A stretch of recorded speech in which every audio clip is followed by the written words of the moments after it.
Ini hasil tes gua dari 5 HP dengan 5 chipset dan brand yang berbeda ya. Tapi kalian jangan takut buat lihat angka-angka nggak jelas ini. Karena gua bakal jelasin sesimpel mungkin dan kalian bakal terkejut dengan hasilnya. Gak percaya? Langsung aja tonton sampai habis ya. Oke.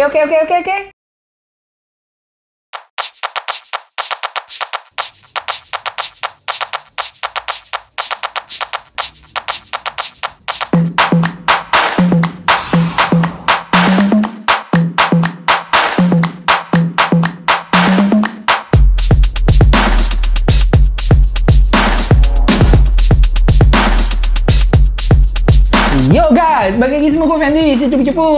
Di video kali ini gue bakal bandingin gak cuma 2, 3, atau 4, tapi 5 HP sekaligus. Jadi gue bakal jalanin Antutu, habis itu Geekbench, 3D Max yang masing-masing gue jalanin 6 kali. Habis itu bakal tes recording video sama streaming YouTube. Nanti untuk tiap-tiap aktivitasnya itu gue bakal cek suhu sama baterainya. So, di akhir video kita bakal tahu nih mana HP yang stabil performance-nya, mana yang menguras baterai, dan mana yang paling panas nih secara overall. Percaya deh, bakal seru banget ini. Yaudah, nggak usah pakai lama, langsung aja kita cus ke kontennya.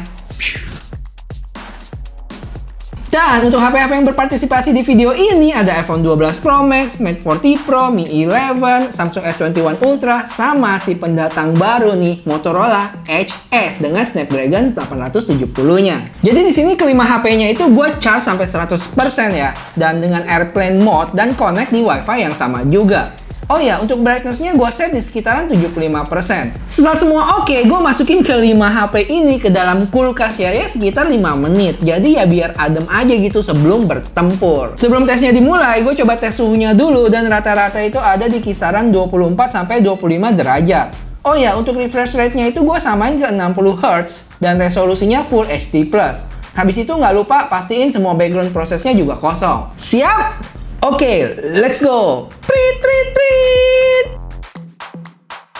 Langsung aja kita jalanin tes Antutunya dan setelah sekitar 10 menitan iPhone kelar duluan dengan skor 612.000. Suhunya itu sekitar 41,6 derajat dengan baterai berkurang 1% doang. Habis itu lanjut Mi 11 dengan skor cukup tinggi ya, 711.000. Mate 40 Pro 681.000 dan S21 Ultra itu 630.000. Dan ternyata skor Motorola ini cukup tinggi juga loh, melewati si Exynos 2100 dan A14 Bionic chip, yaitu 647.000 dengan Snapdragon 870-nya. Sayangnya untuk tes run Antutu yang keempat, Motorola Edge S itu sempat hang gitu ya, nggak berubah layarnya. Jadi kita diskualifikasi aja tes keempat buat Motorola ini. Dan ini dia guys, gue kasih lihat hasil summary detailnya tes Antutu selama 6 kali. Dari sisi skor kita bisa lihat iPhone 12 Pro Max terjadi penurunan skor sekitar 30% ya. Jadi cara gue hitung ini adalah selisih dari skor terbesar dan terkecil dibagi skor terbesar dan dikali 100 buat dapat persentasenya.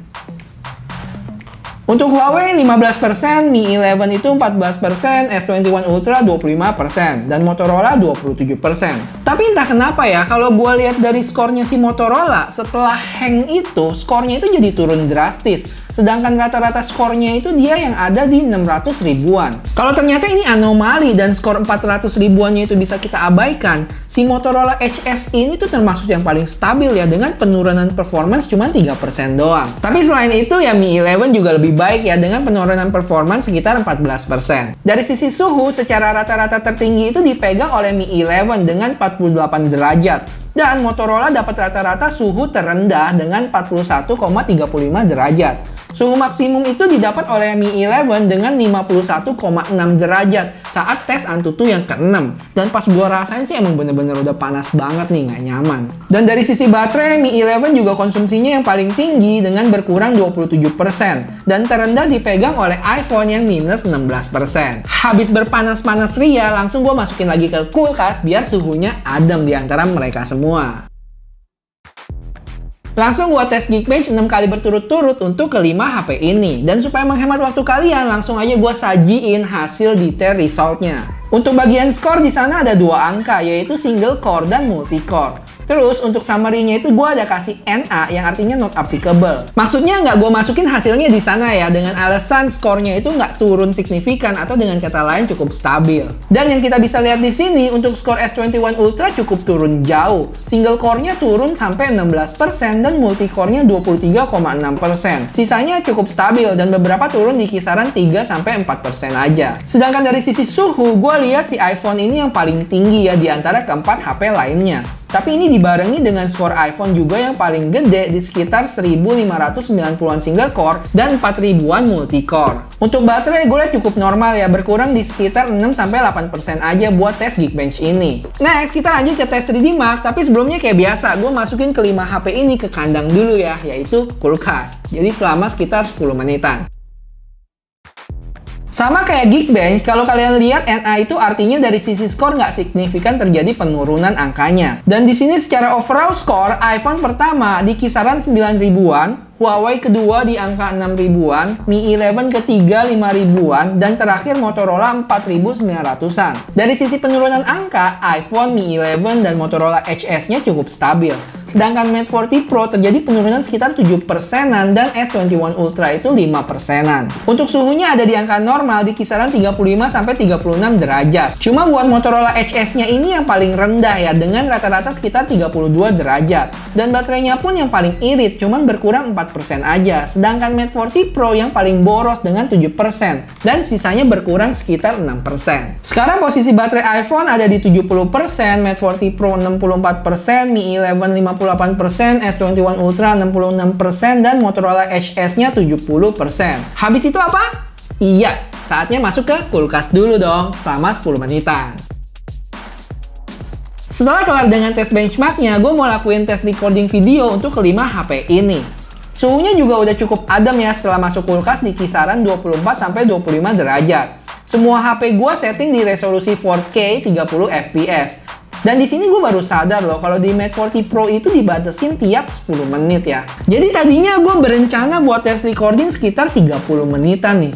Tapi ternyata di menit ke-20 si Huawei 40 Pro ini udah ngambek ya guys, nggak mau lanjut lagi. Dapat notifikasi yang katanya HP-nya kepanasan, bakal close aplikasi kameranya. Dan emang cukup panas sih si Huawei ini dengan 49,4 derajat. Disusul oleh S21 Ultra dengan 48,5 derajat. Nggak cuma yang paling panas, dari sisi baterai pun Huawei Mate 40 Pro ini yang cukup boros juga ya, dimana dia berkurang sekitar 14%. Sedangkan yang paling santai itu Motorola yang berkurang sekitar 5%. Dan dia juga yang paling adem loh, sekitar 36% aja.